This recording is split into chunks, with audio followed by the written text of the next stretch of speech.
पुणे शहर को महाराष्ट्र की सांस्कृतिक राजधानी कहा जाता है, लेकिन बीते एक महीनों में यहाँ पर बहुत कुछ ऐसा हुआ है जिसे देखकर कहा जा सकता है कि पुणे महाराष्ट्र की खबरों की राजधानी भी बन चुका है। यहाँ पर बीते एक महीने में बहुत कुछ ऐसा हुआ है जिसको न सिर्फ मीडिया अटेंशन मिला, बल्कि उसके बाद एक सोशल आउटक्राई भी देखने को मिला और उस पर राजनीति भी जमकर हुई। पुणे के कल्याणी नगर के पोर्शिया कांड के बारे में आपको बहुत ज़्यादा बताने की ज़रूरत नहीं। बीते एक महीने से ये पोर्शिया कांड जो है वो चर्चा में है, जहाँ पर एक रईसजादे ने किस तरीके से शराब के नशे में लोगों को रौंदा और उसके बाद एक मामूली सी सज़ा उसे होती है, और फिर उसके बाद जिस तरीके से एक सोशल आउटक्राई देखने को मिला, पुलिस को फिर हरकत में आना पड़ा, राजनेताओं को हस्तक्षेप करना पड़ा, तब जाके इस रईसजादे के खिलाफ कार्रवाई होती है। और न सिर्फ इसके खिलाफ बल्कि इसके पिता, इसके दादा और इस मामले से जुड़े और भी दूसरे आरोपी जो हैं वो गिरफ्तार किए जाते हैं।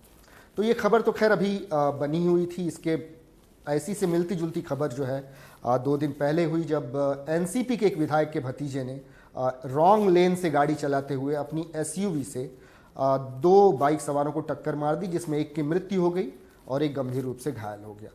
तो ये तमाम खबरें जो हैं वो बीते कुछ दिनों से चर्चा में थी, लेकिन एक खबर जिसने पुणे को पूरी तरीके से हिला कर रख दिया है वो खबर है इन दिनों ड्रग्स का जो सरेआम कारोबार हो रहा है पुणे में, उसको लेकर। पुणे से एक तस्वीर वायरल हुई। दरअसल ये तस्वीर थी फर्ग्यूसन रोड पे स्थित एक पब की, जिसमें कुछ नौजवान, कुछ यंगस्टर्स ड्रग्स का सेवन करते पाए गए।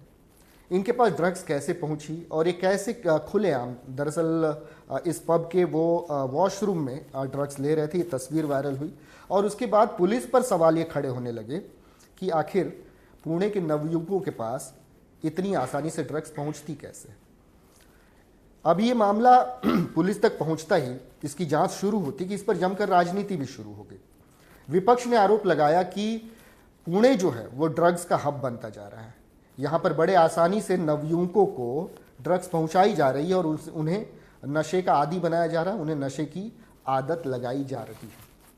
और ये मामला इसलिए भी गंभीर हो गया क्योंकि इसी साल फरवरी के महीने में एक बहुत बड़े पैमाने पर ड्रग्स का एक कंसाइनमेंट बरामद हुआ था, और एक कोई साधारण कंसाइनमेंट नहीं था, बल्कि इंटरनेशनल मार्केट में 4,500 करोड़ की मेफेड्रोन, जैसे कि एमडी कहा जाता है, वो ड्रग्स पकड़ी गई थी।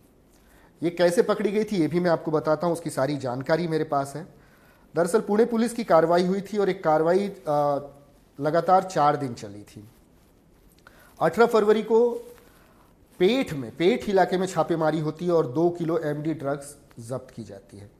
19 फरवरी को पुणे के विश्रांतवाड़ी में एक गोदाम से 100 करोड़ से ज़्यादा की कीमत की 55 किलो एमडी ड्रग्स बरामद की जाती है। इसके बाद 20 फरवरी को कुरकुंभ एमआईडीसी की एक फैक्ट्री में 1,100 करोड़ रुपए का ड्रग्स पकड़ा जाता है। ये वो स्पॉट था जहां पर ये ड्रग्स मैन्युफैक्चर होती थी। 20 फरवरी को फिर पुणे पुलिस जो है वो पुणे से निकलकर दिल्ली में छापेमारी करती है और दिल्ली के हौज खास इलाके में बड़ी कार्रवाई में उसे 800 करोड़ रुपए की कीमत के 400 किलो एमडी ड्रग्स बरामद होते हैं। इसके बाद फिर से पुणे लौटती है पुणे पुलिस और फिर से एक बड़े ऑपरेशन में 1200 करोड़ रुपए से अधिक मूल्य की 600 किलो एमडी ड्रग्स बरामद होती है। तो कुल मिलाकर 4,500 करोड़ की एमडी ड्रग्स बरामद होती है। और ये अपने आप में इतना बड़ा कंसाइनमेंट है, इतना बड़ा जखीरा है, जो ये सवाल पैदा करता है कि आखिर क्या पुणे ड्रग्स का एक हब बनता जा रहा है? क्या यहाँ पर ड्रग्स बड़े आसानी से नवयुवकों तक पहुँचाई जा रही है, उन्हें मुहैया कराई जा रही है? और अगर ऐसा है तो ये मामला, ये स्थिति बहुत गंभीर है। और इसी को अब महाराष्ट्र में विपक्ष ने लपका है। विपक्ष ने आरोप लगाया है कि मौजूदा सरकार इस ड्रग्स के कारोबार पर नकेल कसने में पूरी तरीके से नाकाम रही है और इसीलिए पुणे जो है उसमें नशेड़ियों की संख्या काफ़ी बढ़ गई है और ड्रग्स का सेवन करने वाले लोगों की संख्या काफ़ी बढ़ गई है, और ये पुलिस की लाचारी की तरफ इशारा करती है।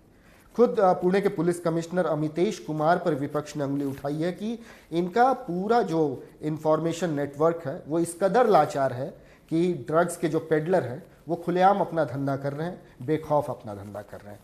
तो इस किस्म से जब आरोप लगे हैं तो उसके बाद सरकार की भी प्रतिक्रिया आई है, पुलिस तुरंत हरकत में आई है। सबसे पहले तो वो फर्ग्यूसन रोड पर जो L3 पब नाम से जो पब था, जहाँ का वीडियो वायरल हुआ, जहाँ पे कुछ नवयुवक ड्रग्स का सेवन करते पकड़े गए, उन पर कार्रवाई हुई है। पब से रिलेटेड जो लोग हैं उनको गिरफ्तार किया गया है। और तो और ये पब जिस पुलिस स्टेशन के जुरिस्डिक्शन में आता है, उस पुलिस स्टेशन के 2 बड़े अधिकारियों और 2 जूनियर अधिकारियों को जो है तत्काल प्रभाव से निलंबित कर दिया गया है। लेकिन क्या ये डैमेज कंट्रोल एक मूव है पुणे पुलिस का? क्योंकि लगातार फरवरी के महीने में इतना बड़ा कंसाइनमेंट आने के बाद ये बहुत ज़रूरी था कि पूरे शहर को, या कहें कि पूरे जिले को ड्रग्स मुक्त किया जाए। लेकिन ऐसी कोई कोशिश पुणे पुलिस की तरफ से होती नहीं दिखी, और इसी वजह से अब ये समाज में सवाल खड़े होने लगे हैं कि क्या पुणे एक नया उड़ता पंजाब बन रहा है, जहाँ पर आए दिन कोई न कोई नवयुवक या यंगस्टर ड्रग्स का सेवन करते पाया जाता है। और अगर ऐसा है तो इसके मूल समस्या का इलाज क्यों नहीं किया जाता? उस सिंडिकेट को तोड़ने की कोशिश क्यों नहीं की जाती जिसके ज़रिए ये ड्रग्स जो है नौजवानों तक पहुंचता है और हमारी नई पीढ़ी को बर्बाद करने की कोशिश होती है। हालांकि महाराष्ट्र के सीएम एकनाथ शिंदे इस बात को लेकर काफ़ी गंभीर हैं और उन्होंने एक एसआईटी के गठन की बात की है और कहा है कि एसआईटी दरअसल इसीलिए काम करेगी ताकि राज्य को पूरी तरीके से ड्रग्स मुक्त किया जा सके। यहाँ पर ड्रग्स का सेवन करने वाला कोई भी व्यक्ति नहीं हो, फिर वो कितना भी मजबूत सिंडिकेट क्यों ना हो, उसको तोड़ने की कोशिश राज्य की पुलिस करेगी।